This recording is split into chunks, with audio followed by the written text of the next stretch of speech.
Hours before Anna Kepner was found dead and hidden under a bed, her family delivered a timeline that collapsed the moment her cabin's CCTV footage surfaced. They insisted she returned to the casino. The cameras proved she never left the room.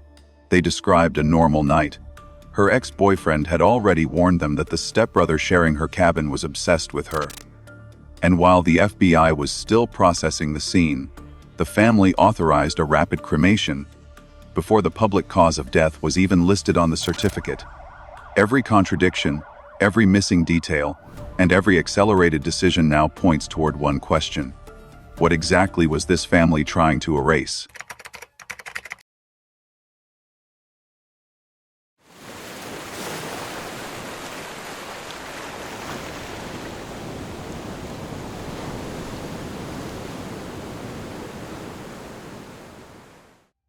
From an investigative perspective, the last 24 hours of Anna Kepner's life can be rebuilt with enough precision to expose where the facts stop and where the family's version begins to bend. We start on the 6th of November, the day the death certificate identifies as the date of injury. The ship is in Cozumel. Passengers disembark, return, move in and out of cabins, casinos, restaurants. For hours, Anna's day looks like any other young adult on a cruise, excursions, time with family, then preparation for the evening. The critical window only opens when she returns to her cabin after dinner and never appears on camera leaving it again. According to multiple accounts, including family statements, Anna leaves the group at some point that evening saying she does not feel well and is going back to the cabin to rest. That detail matters because it sets up a justification for her being alone in the room. It also provides a convenient explanation for why no one expects to see her circulating on the ship later that night. Feeling unwell is a socially accepted pretext for absence. It becomes the family's first anchor point in their narrative. The digital infrastructure of a modern cruise ship does not care about narratives. Cabin doors log entries, hallways are monitored by cameras that record each person who passes. When those systems are reviewed, the pattern is simple. After returning to the cabin corridor that night, Anna is recorded entering the area, but never recorded leaving it again. In contrast, her 16-year-old stepbrother, TH, is captured going in and out of that cabin. No other family member is seen entering the room during the critical time frame. This is the spine of the forensic timeline. One victim who enters and vanishes from camera, and one juvenile who moves freely across the threshold. Here, a direct conflict emerges between the reconstructed timeline and the family's public story.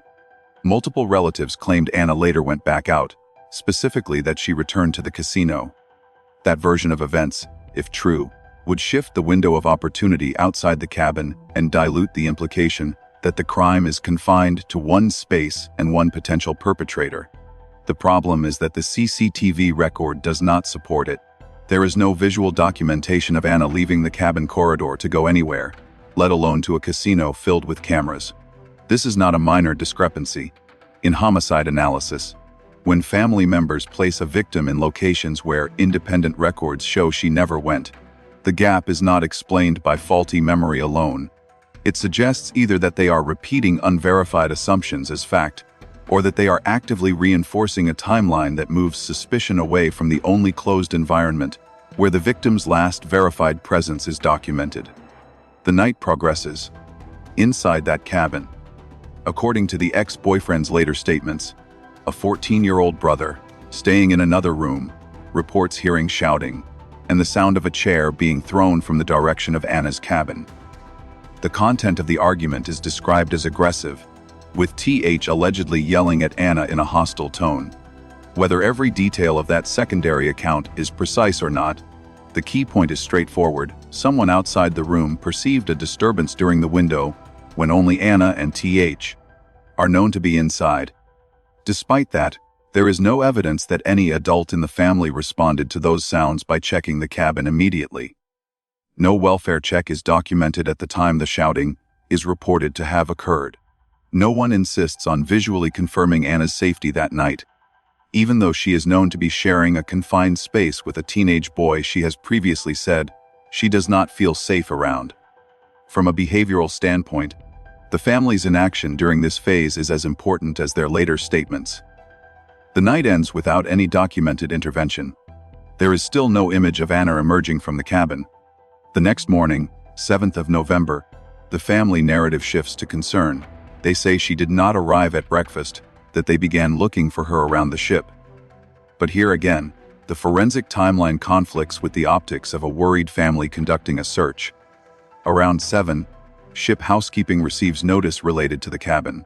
By approximately 11:15 to 11:17, a room steward discovers Anna's body under the bed, wrapped in bedding and concealed further with a life jacket placed on top. The death certificate fixes the time of death at 11:17 on 7th of November, but also identifies the injury, the act of mechanical asphyxiation, as occurring the day before. This means that by the time the body is formally pronounced, the lethal event has likely already occurred many hours earlier, within the overnight window when she was alone in the room with TH. In a clean scenario, a family describing their last contact with a victim would be expected to align as closely as possible with verified timestamps. In this case, their public statements extend Anna's active presence far beyond what the cameras show, and they compress their own response time, implying rapid concern in the morning, when the chronology suggests a much longer period of non-action. The combination of extended assumed activity, she went back to the casino, and delayed intervention was, we started looking at breakfast, has a net effect. It dilutes scrutiny of the exact hours during which the crime actually occurred. This part of the case does not yet address motive, nor does it assign legal guilt. It simply establishes that digital records, housekeeping logs, and death certificate data converge on a closed-room scenario anchored between the night of 6th of November and the late morning discovery on 7th of November. Against that fixed structure, every later statement by family members can be tested for compatibility. Where those statements fail, the question ceases to be whether they are confused, and becomes whether they are participating, intentionally or not, in reshaping the timeline to protect someone inside that cabin. From a forensic standpoint, Cabin 8367 on the Carnival Horizon is not just a location, it is a controlled container. Everything about its design, from the automatic locking mechanism to the narrow entry corridor monitored by cameras, creates a measurable environment where movements can be verified, restricted, or disproven. When a homicide occurs inside such a confined space, the walls function as witnesses, and the digital access records become the most objective testimony available. The challenge in this case is not the lack of structural clarity, it is the way key evidence was removed or obscured before investigators could fully evaluate it. Cabin 8367 follows the standard layout of a Horizon-class stateroom. A single entry door with automatic latch, a main bed, an elevated storage area, and a low clearance gap beneath the bed frame where luggage typically fits. The door logs every entry through the keycard assigned to each passenger.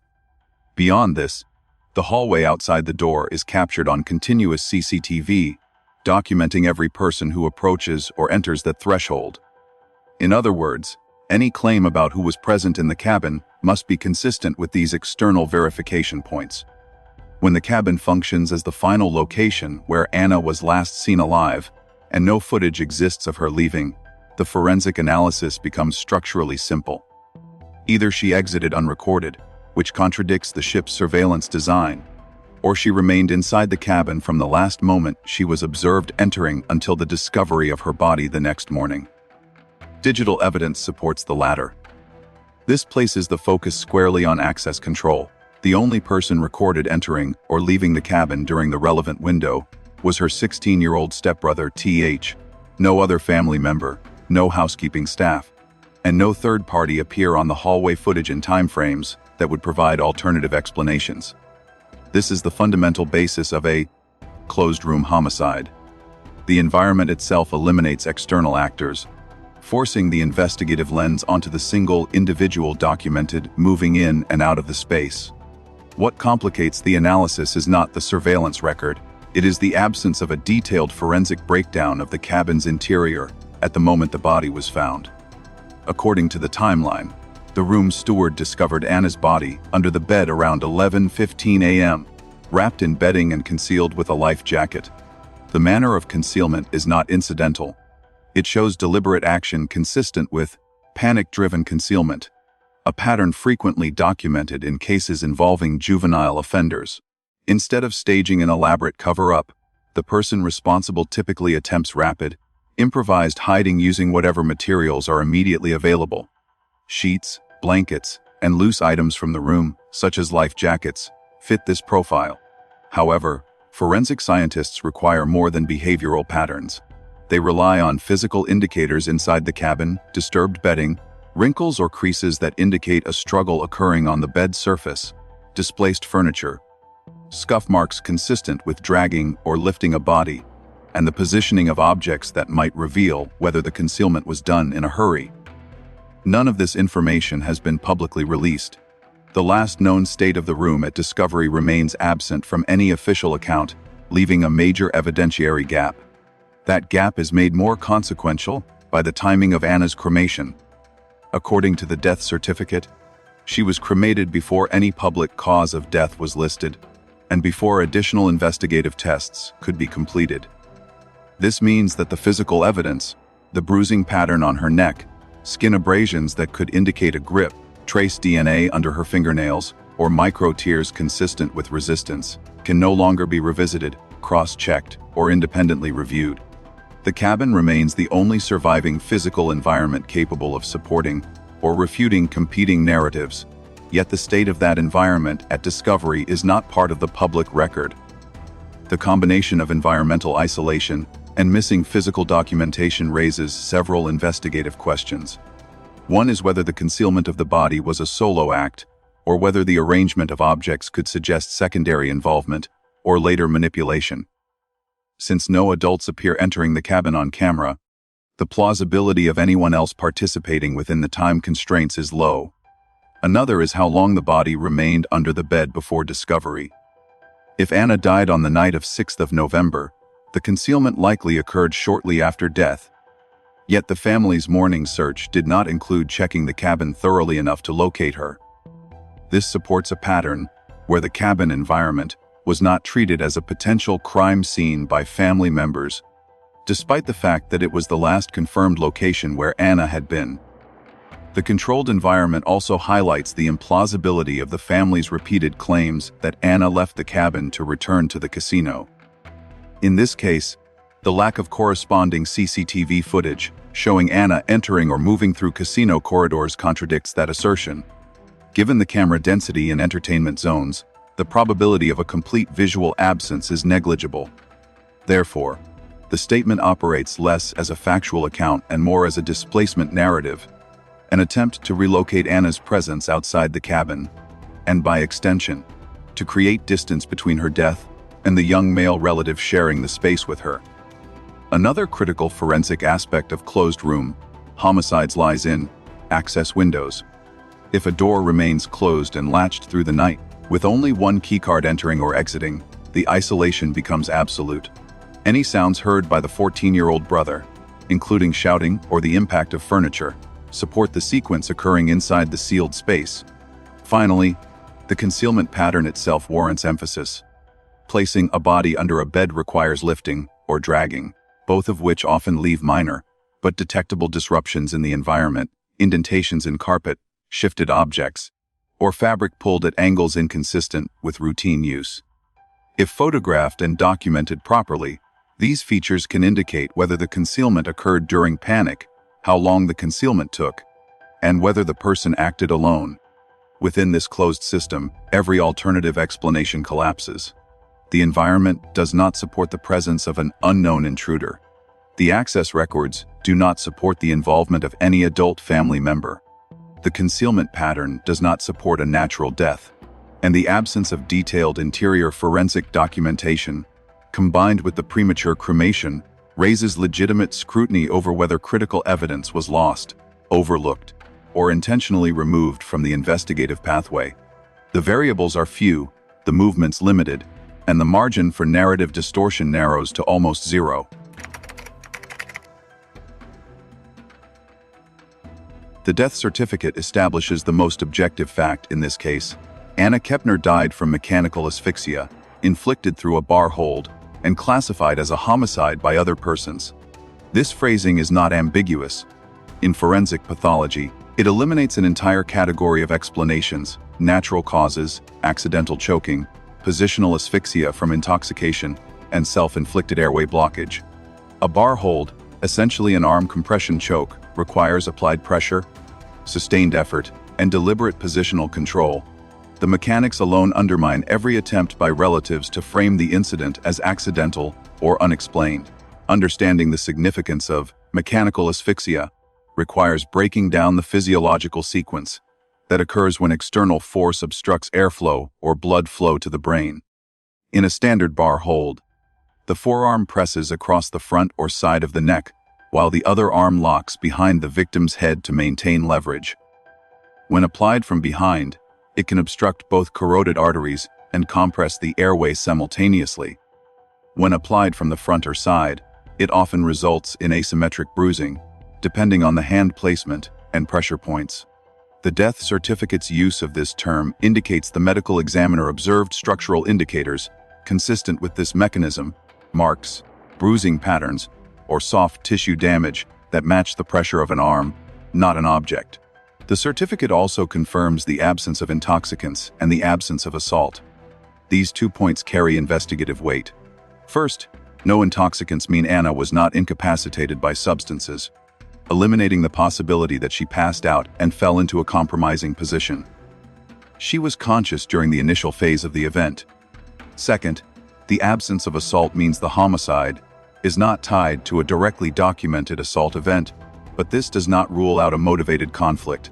In many cases involving adolescents or young adults, the lethal violence emerges from escalation, anger following rejection, panic after unwanted advances, or fear of exposure. The family narrative that this could have been accidental collapses under basic forensic scrutiny. Accidental neck compression from sleeping positions, falls, or entanglement does not produce the bruising pattern associated with a bar hold. It does not produce bilateral compression marks or linear bruising consistent with forearm pressure. It also does not create the sustained obstruction required for fatal hypoxia. To cause death through a chokehold, the pressure must be held for significantly longer than the time necessary for unconsciousness. Loss of consciousness typically occurs after 7 to 10 seconds of full carotid compression. Full death from hypoxic injury requires roughly 3 to 5 minutes of sustained pressure, depending on the victim's physiology. The examiner's classification as homicide, therefore, implies continuous application of force beyond the point where the victim could resist. This is not compatible with an accident. An accidental choke event would involve brief obstruction, immediate release, and rapid recovery. It would not involve sustained pressure. It certainly would not result in the victim being later found concealed under a bed. The scientific value of this mechanical analysis also highlights what evidence has been irrevocably lost due to the rapid cremation. Microhemorrhages in the soft tissues of the neck, subtle bruising to the strap muscles, and petechiae in the orbital regions are among the most informative indicators for evaluating the exact mechanism and force applied. These microscopic features allow forensic examiners to differentiate between carotid compression, tracheal compression, blunt neck trauma, or mixed force obstruction. Because cremation occurred almost immediately, before additional analysis could be conducted, none of this microscopic data can be revisited.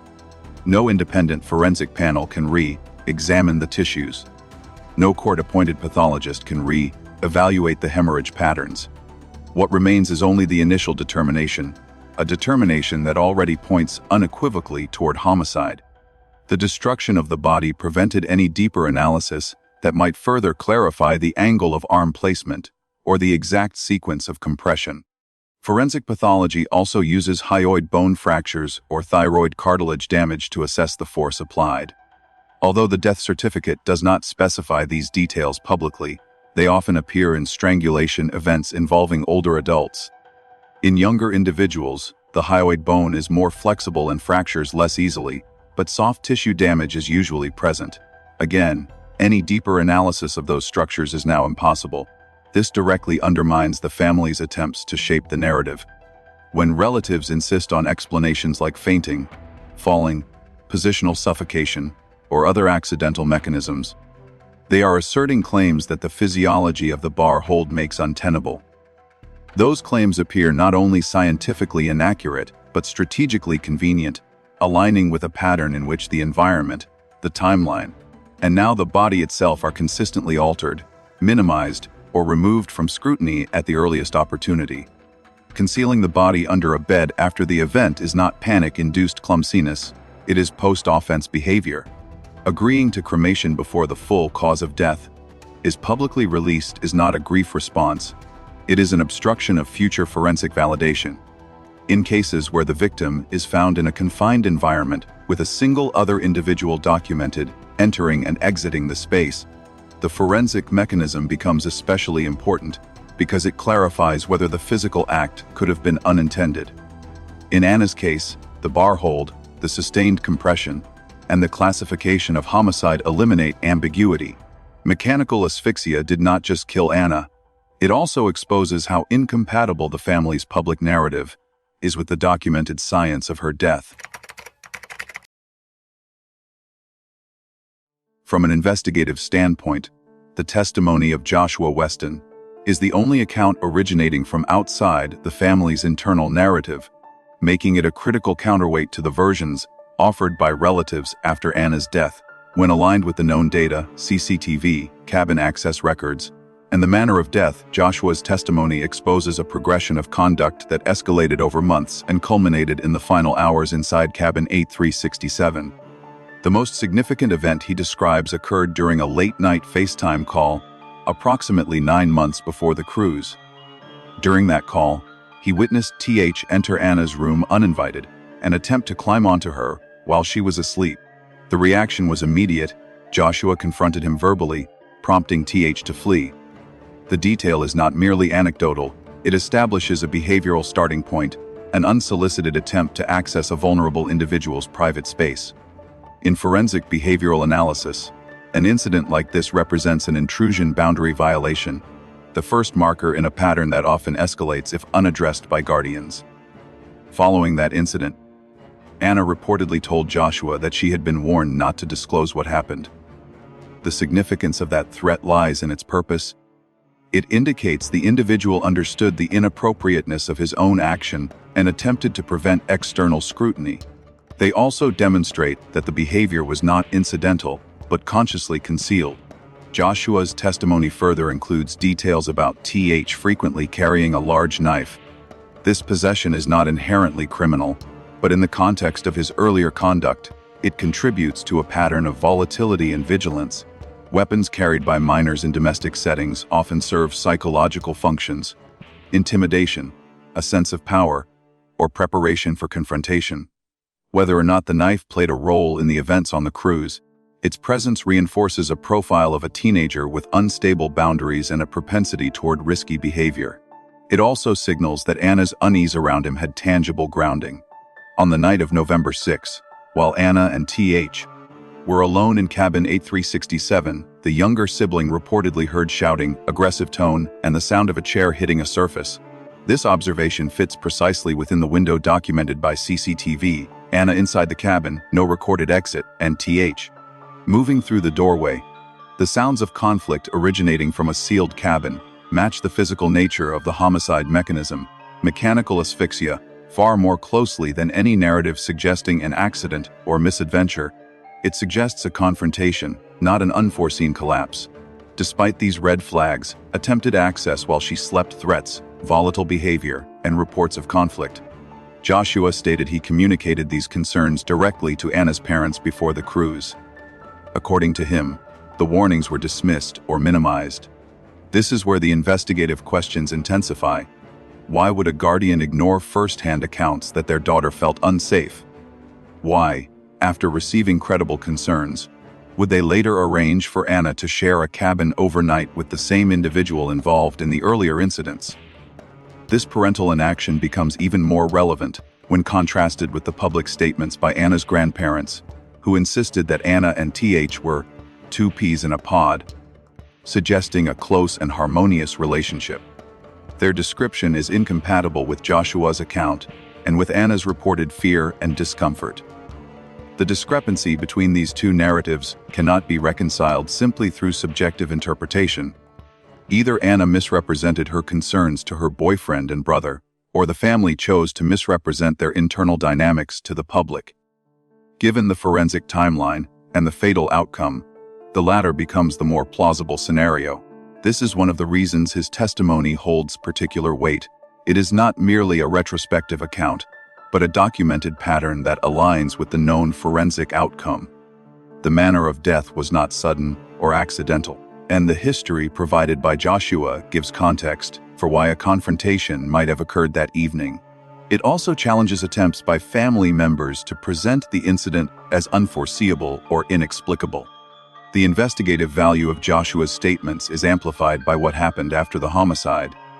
Despite previously receiving warnings, the family publicly downplayed any tension between Anna and TH. They portrayed the relationship as close, insisted they were inseparable, and provided alternate narratives about Anna's final movements. In this context, Joshua's testimony does not only reveal a pattern of conduct, it highlights the contrast between documented behavioral risks and the family's efforts to reframe these risks as harmless. His statements also provide a third-party verification of Anna's discomfort within the household, something no family member has acknowledged. This difference is material. It raises the investigative question of whether family members minimized or concealed prior incidents to avoid external scrutiny, both before and after Anna's death. It also raises the secondary question: if Joshua's warnings had been acted upon, would the cabin assignment on the cruise, and therefore the opportunity for the final confrontation, have been different? In cases where a victim dies within a closed environment and only one other individual is documented sharing that space, behavioral context becomes essential for evaluating motive and intent. Joshua's testimony is the clearest source of such context. It identifies a sustained pattern rather than an isolated incident, and it exposes contradictions in the family's portrayal of Anna's relationship with the only person who could have inflicted the fatal act. Within investigative logic, this testimony forms an evidentiary bridge between the digital forensic timeline and the psychological conditions that led to the confrontation. Its consistency with external data and its direct contradiction of the family's public narrative makes it one of the strongest non-physical components supporting the conclusion that the escalation inside cabin 8367 was neither spontaneous nor unforeseeable. The decision to cremate Anna's body almost immediately, before the official cause of death was publicly documented, is one of the most consequential actions in this case. It altered the investigative landscape, limited scientific verification, and permanently removed the possibility of independent forensic review. According to the death certificate, the cause of death line remained blank on the date of cremation, yet the procedure proceeded without delay. This timing raises unavoidable questions: who authorized it, why was it rushed, and what forensic evidence was destroyed before investigators could complete a full analysis. In violent deaths, cremation is typically postponed until all forensic examinations have been completed, documented, and reviewed. This standard exists because cremation is irreversible. Once performed, the body becomes unavailable for reevaluation, secondary testing, or court-ordered examinations. In this case, the cremation occurred even though the medical examiner had not publicly released a cause of death, and the document still reflected incomplete information. When families proceed with cremation before the primary investigative findings are disclosed, investigators must consider whether the decision is driven by personal preference or if it may obstruct clarification of the circumstances. The critical issue is not whether the family had the legal right to choose cremation. The issue is the timing. The FBI was in the early stages of an open homicide investigation. The cabin where Anna was found had not yet been fully contextualized within the timeline. Surveillance review was ongoing. No indictment had been issued. Under these conditions, rapid cremation removes the central physical evidence, the body, before analysts can conduct the full scope of examination required for a chokehold-related death. A crucial forensic limitation arises from the loss of micro-tears in the muscles of the neck. These microscopic injuries help determine whether pressure was applied from the front, side, or back, and whether one or both arms were involved. They also assist in determining whether the victim struggled, attempted to resist, or lost consciousness quickly. Another irreplaceable loss involves petechia patterns. Petechia are pinpoint hemorrhages caused by increased venous pressure during airway or vascular obstruction. Their distribution around the eyes, face, and interior mucosal surfaces provides insight into the mechanism of asphyxiation. For example, dense bilateral petechia could indicate prolonged airway restriction, while a scattered distribution might suggest brief corroded compression. Because cremation was performed before detailed findings were disclosed, these indicators can never be re-examined, photographed independently, or evaluated by external experts. Fingernail scrapings are also permanently gone. These samples often contain skin cells, hair fragments, or trace material from the person applying force. They can confirm direct physical conflict, identify the last person in contact with the victim, and provide critical DNA material. When a victim dies through neck compression, fingernail evidence can be decisive in court, serving as direct physical proof of interpersonal force. With cremation eliminating all material under the nails, investigators lose one of the clearest ways to confirm whether Anna attempted to resist the compression. Similarly, any DNA transfer from the assailant to Anna's body is now unrecoverable. Compression grips often leave trace DNA on the sides of the neck, jawline, or clothing from sweat, skin contact, or friction. If the assailant used their arm, microscopic transfer could have been captured through swabbing the areas of pressure. Bruising progression is another form of evidence eliminated. Bruises change color and pattern as hemoglobin breaks down, and this progression can be used to estimate time of injury. In cases where the exact hour of asphyxiation is contested, the timeline of bruise development can help determine whether the compression occurred late on November 6 or in the early hours of November 7. Without the body, investigators cannot review photographs taken at different intervals or examine subcutaneous bruising that might develop hours after the fatal event. The question of who authorized the cremation is central. In many jurisdictions, both parents must consent unless one has exclusive legal authority. Given the tension between Anna's biological mother and the father's household, identifying the signatory is not a procedural detail, but an investigative lead. If the parent who authorized cremation also failed to notify the biological mother and simultaneously provided statements contradicting CCTV footage, the decision becomes more than a family choice.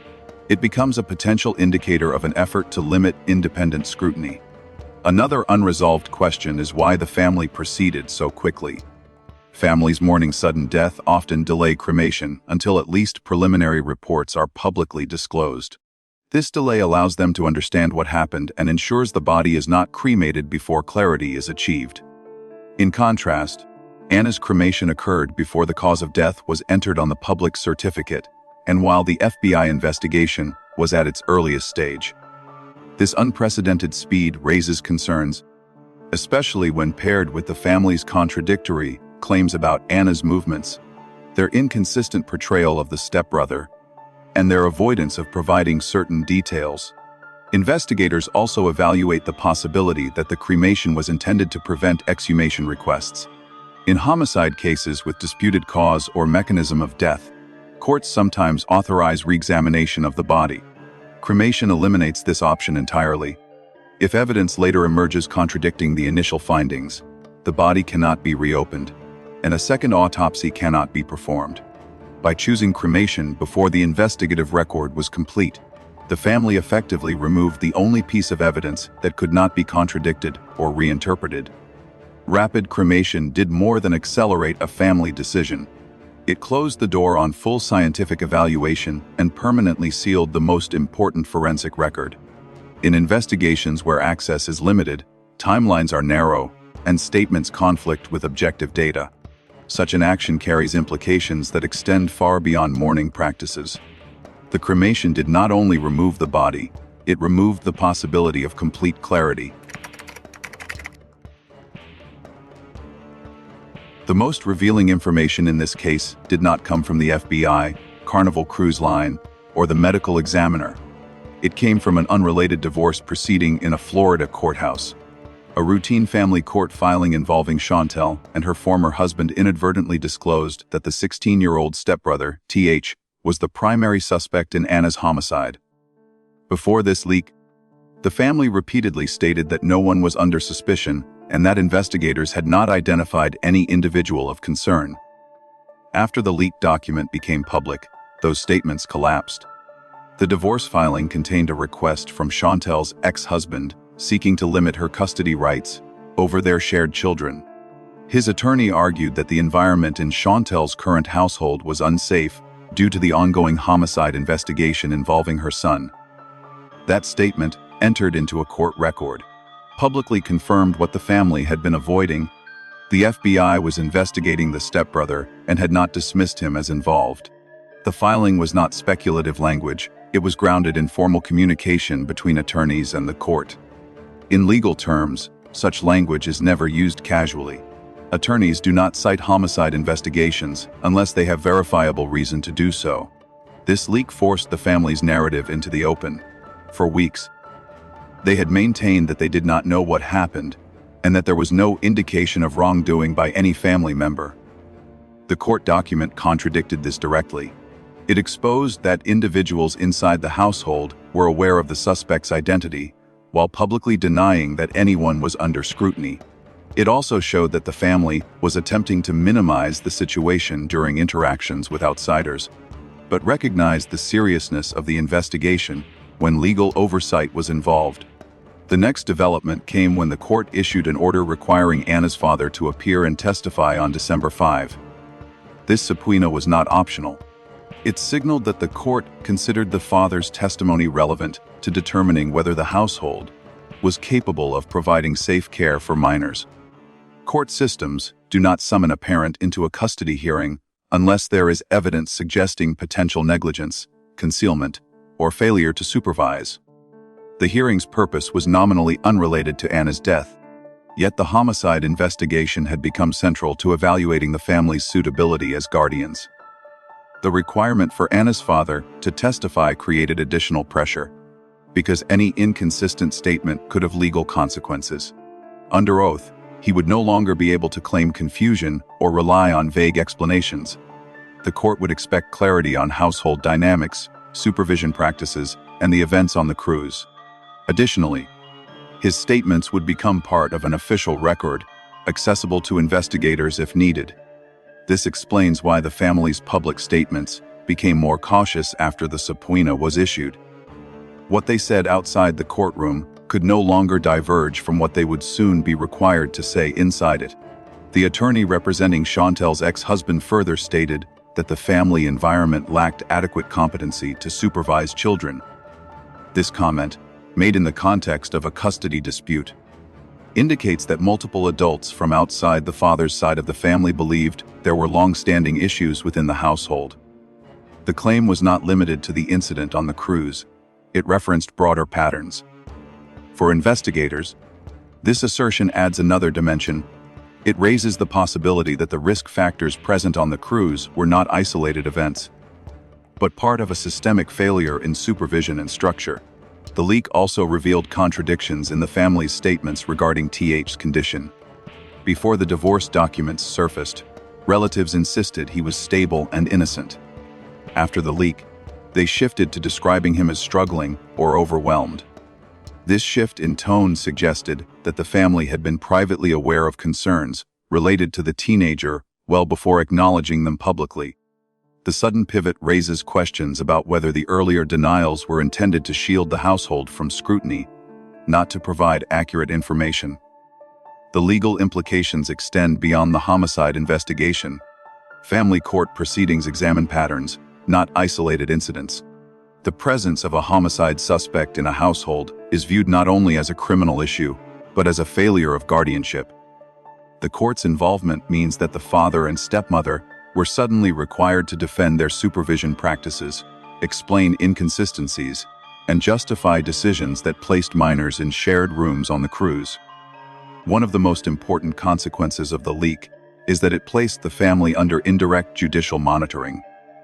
Even though the custody dispute was not directly about Anna, the information brought into the courtroom forced legal authorities to examine household risk, responsibility, and credibility. If the father failed to provide satisfactory testimony, it could influence not only the custody hearing, But the broader homicide investigation, a parent deemed unreliable in court, may be viewed similarly by investigators. This development also highlighted the deeper structural problems within the blended family. Rapid remarriage, shifting parental authority, conflicting loyalties, and merged sibling groups often create tension even under normal circumstances. When these conditions intersect with a high-stress event like a cruise, the risk of conflict increases. The court documents inadvertently confirmed that the family had not fully adapted to its new structure, and that internal tensions may have contributed to the circumstances surrounding Anna's death. Investigators typically assess whether a family's statements are consistent with independent records. In this case, the divorce leak showed that the family had withheld material information from the public. Their claim that no one was suspected was disproven. Their insistence that the stepbrother was not being investigated was contradicted. Their portrayal of the household as stable and safe was challenged by a legal filing that argued the opposite. These contradictions are not harmless. They suggest the family may have attempted to manage public perception while shielding themselves from accountability. Finally, the leak forced a shift in the investigative approach. With confirmation that the suspect designation came from within the family, investigators gained insight into potential narrative manipulation. When families present inconsistent statements in cases involving minors, the possibility of coordinated deflection increases. The court document served as an unintentional admission that internal knowledge existed long before the family acknowledged it publicly. In the end, the divorce case leak did more than identify a suspect. It exposed the structural weaknesses of a household already under strain, revealed contradictions in the family's public narrative, and positioned the father and stepmother under legal scrutiny at the very moment they sought to direct attention away from internal responsibility. It transformed what had been portrayed as an inexplicable tragedy into a case where concealment, narrative control, and fragmented family dynamics are now central investigative considerations.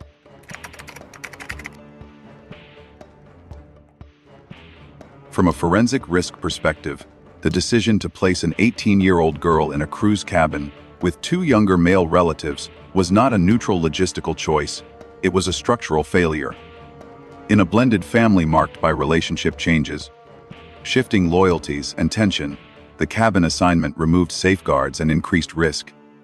It created an environment where boundaries were blurred, supervision was diluted, and a pattern of concern around one boy was ignored.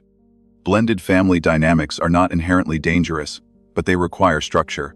When teenagers of different genders share living spaces, standard risk models recommend clear rules, nighttime separation, and monitoring by adults. Those safeguards are not about presuming wrongdoing, they are about reducing opportunity and preventing pressure or conflict. In this case, the family bypassed those safeguards and concentrated risk into one confined cabin, one legal adult woman, two underage boys, and no consistent oversight.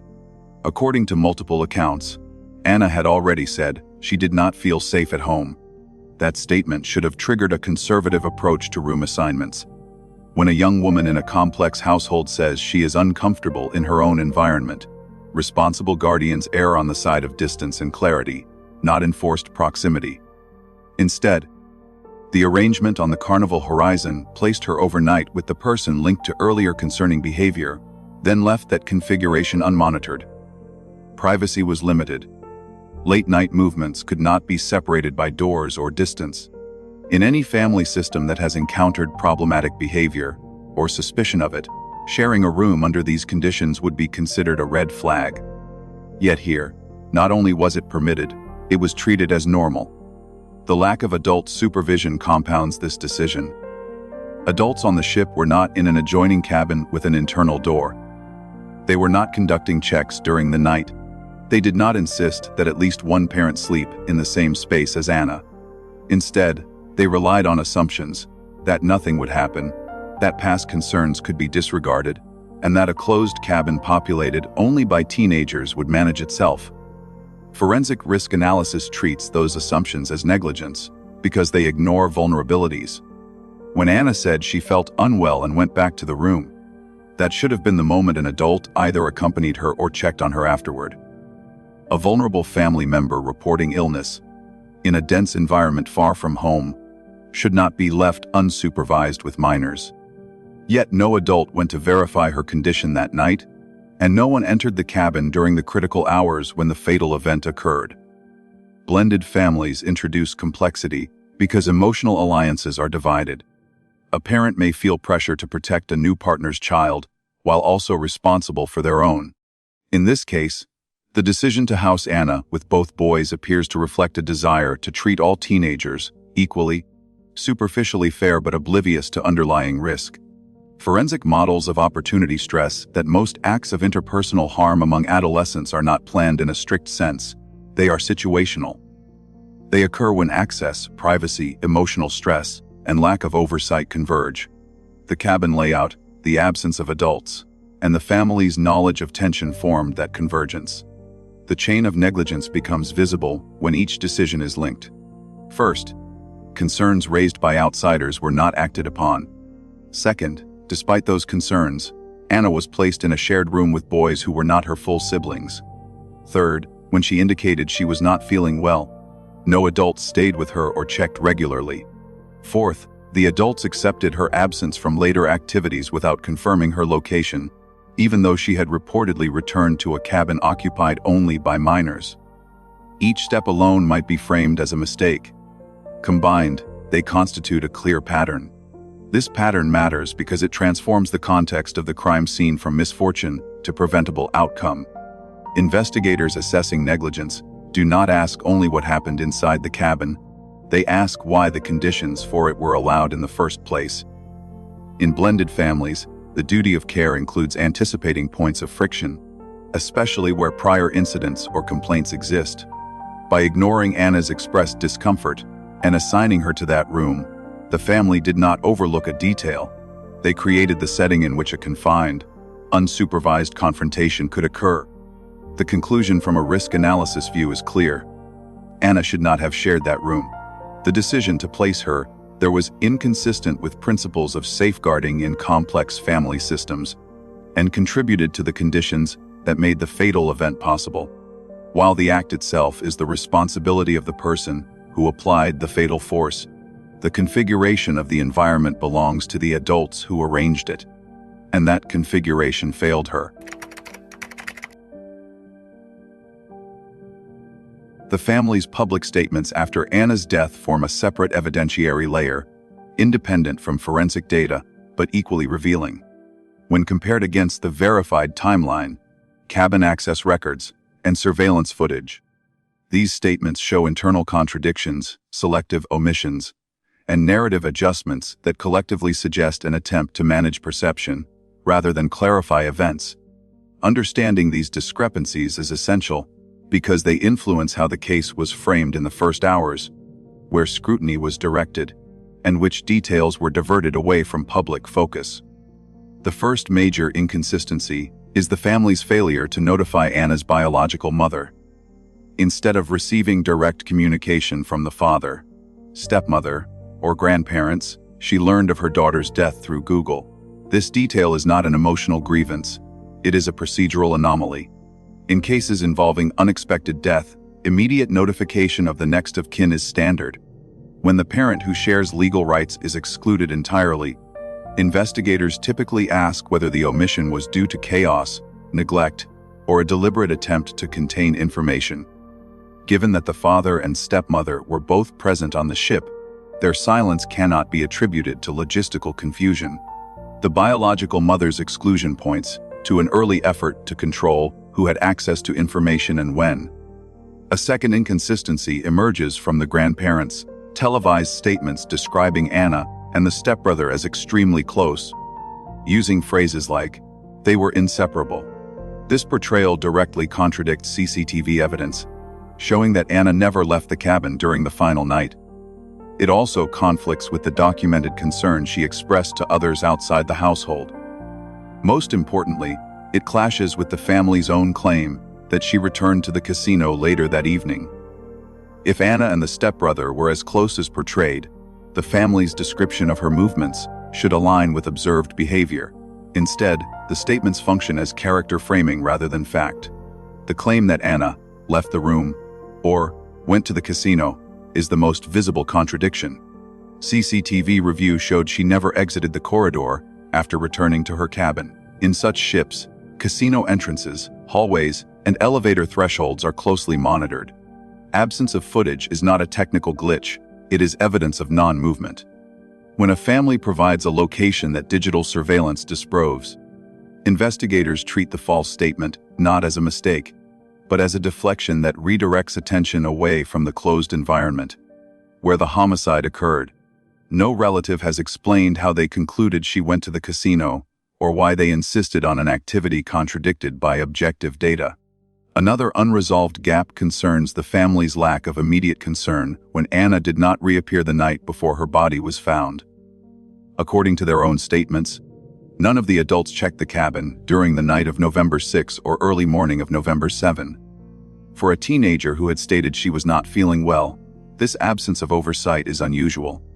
On family cruises, adults typically check on minors, particularly when cabins are shared among siblings.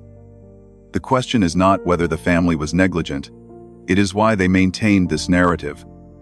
The sequence of inaction provides a buffer between themselves and the events inside the cabin. The most critical timeline gap involves the cabin cleanup request around 7 and the discovery of the body around 11:15. If housekeeping was expected to service the room early in the morning, and the family had already expressed concern about Anna not appearing for breakfast, the absence of any earlier cabin check becomes even more troubling. Investigators must consider whether the family avoided entering the cabin intentionally, or whether they were relying on housekeeping staff to discover the situation, allowing them to claim ignorance. Either scenario carries implications. Intentional avoidance suggests knowledge or suspicion of what happened. Reliance on staff suggests a desire to distance themselves from the immediate discovery. The phrasing used by the father and stepmother in interviews also reveals subtle shifts. In early comments, they suggested everything seemed normal and that Anna was probably tired. Later statements emphasized confusion, uncertainty, and shock. This transition from calm explanation to emotional ambiguity is a documented pattern in post-incident narrative manipulation. When early statements conflict with emerging facts, individuals often adopt vaguer language to maintain flexibility as more evidence becomes public. In this case, the family shifted from describing specific movements to broadly stating they did not know what happened. Another noteworthy inconsistency is the presentation of the stepbrother's condition. Before the death certificate was released, relatives offered no concerns about his behavior. After mechanical asphyxia was confirmed, they began describing him as troubled. This change aligns more closely with an attempt to integrate external facts into a controllable narrative. These contradictions, taken individually, may appear like errors, misunderstandings, or emotional reactions. Collected together, they form a pattern: inaccurate claims about Anna's movements, concealment of information from her biological mother, inconsistencies about family dynamics, selective concern, and strategic vagueness. In forensic analysis, such a pattern is evaluated as a potential soft cover-up, where the goal is not to create an elaborate false story, but to generate enough confusion, emotional framing, and inconsistent detail to slow down scrutiny and reduce clarity. The goal of this pattern is not necessarily to protect the offender in a long-term legal sense. Rather, it often aims to manage immediate fallout, protect family reputation, and control public perception. In cases involving juveniles, families sometimes believe that withholding or reshaping information will reduce consequences or avoid immediate arrest. The problem is that these actions also undermine the integrity of the timeline and obscure critical elements of the investigation. When the family's claims are weighed against the objective record, their narrative does not collapse due to small errors. It collapses because it conflicts with nearly every verifiable point. In homicide investigations, such conflicts do not occur randomly.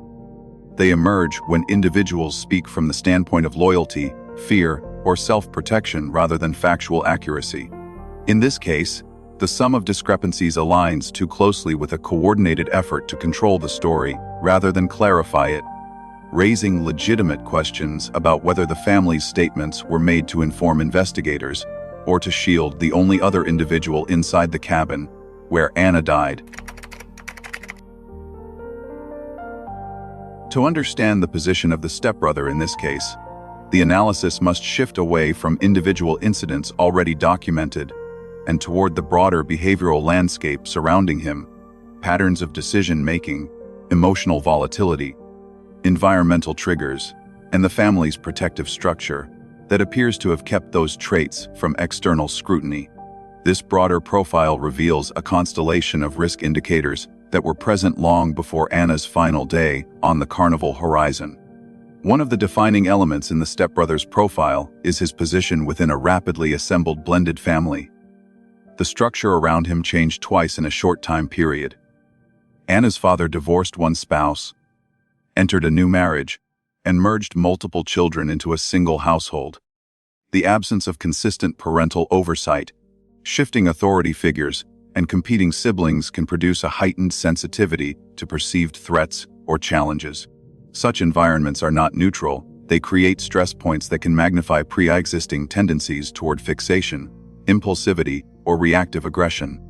Against this backdrop, the family narrative about the stepbrother becomes relevant not because of what they say, but because of what they omit. Relatives insist he was quiet, harmless, and deeply attached to Anna.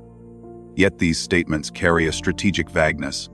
There are no concrete examples provided, no descriptions of his interests, social life, school performance, friendships, or emotional development. Instead, the public sees an adolescent described in generalities, without a single verifiable behavioral detail to support the claim that he was well-adjusted. This lack of concrete information is itself a behavioral signal. When every description emphasizes innocence, but provides no objective markers, it often reflects a family attempting to control narrative exposure rather than portray an accurate picture. The claim that he did not remember anything adds another layer to the profile. Amnesia claims in juvenile cases often indicate that the adolescent is overwhelmed by the consequences of an event, incapable of constructing a plausible explanation, or deliberately refusing to provide details that would reveal intent.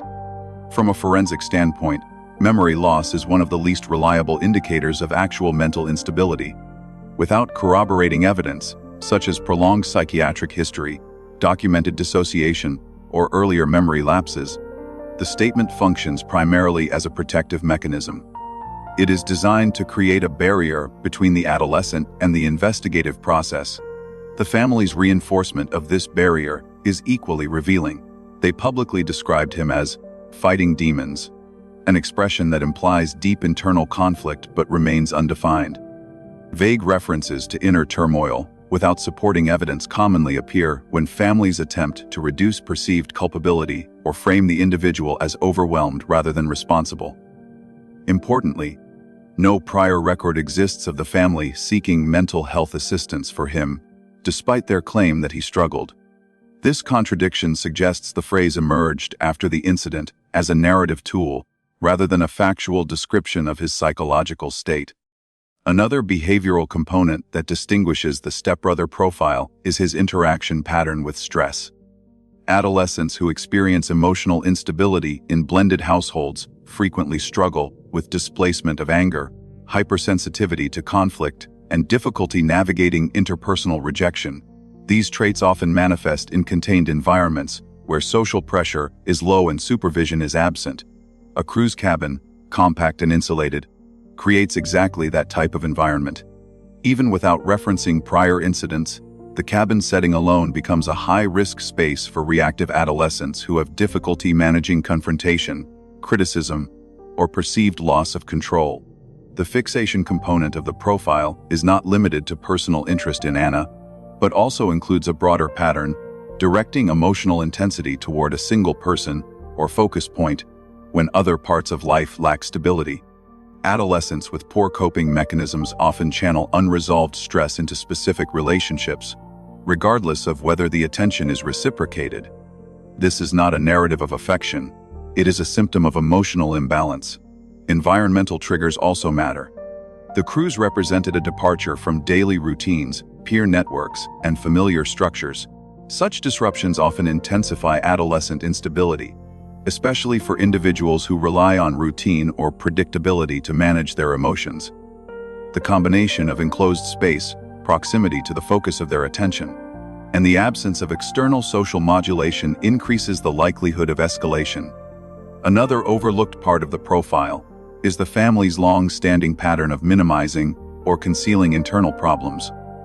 Their immediate contradictions regarding Anna's movements, their insistence that she had a harmonious relationship with the stepbrother, and their rapid shift to vague explanations about his psychological state suggest a history of avoidance.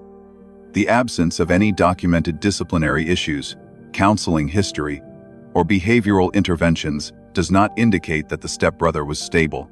It may simply indicate that the family did not allow those issues to be addressed. When adolescents display concerning conduct, but parents consistently attribute it to typical teenage behavior, stress, or misunderstandings, the adolescent learns that consequences can be avoided through denial or silence. Finally, the concealment behavior after Anna's death fits within a well-studied pattern among adolescents who act impulsively under emotional duress. Concealment driven by panic is typically unplanned, rapid, and inconsistent with attempts to maintain innocence. It often involves placing the body in the nearest available space, using objects that are immediately accessible, and then withdrawing emotionally from the event through denial or memory suppression. The claim of not remembering aligns closely with this pattern. It does not reflect trauma-induced memory loss. It reflects a cognitive shutdown following an overwhelming impulsive act. As the investigation into Anna's death enters a prolonged period of silence, public pressure has shifted from curiosity to demand. The homicide ruling is confirmed, yet the full autopsy findings remain undisclosed. The FBI has issued no updates. Critical investigative materials are unavailable. This vacuum has allowed contradictions to widen, speculation to intensify, and key questions to remain unanswered. When an 18-year-old dies in a locked cabin, under circumstances that no family account can explain, transparency becomes a matter not of public interest, but of public accountability. To break the investigative deadlock, several categories of evidence must be released or formally addressed. The first and most essential missing component is the complete autopsy report. The death certificate confirms mechanical asphyxia caused by another person, but it omits detailed anatomical descriptions that would clarify the mechanics of the chokehold, the presence of additional injuries, and the timeline of physiological collapse. Without these specifics, the public and investigators outside the immediate federal circle cannot reconstruct the precision of the fatal force. The full autopsy would show whether the injuries were unilateral or bilateral, whether pressure was sustained or intermittent, and whether the pattern aligns with impulsive action or prolonged conflict. Until this document is released, the cause of death remains technically confirmed but practically unresolved. The second missing component is toxicology. While the initial certificate indicates no intoxicants, toxicology reports often include breakdowns that reveal levels, timelines, and trace markers.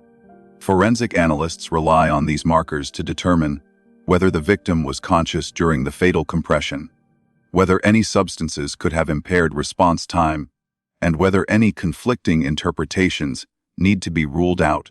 Toxicology also helps validate the timeline of events inside the cabin.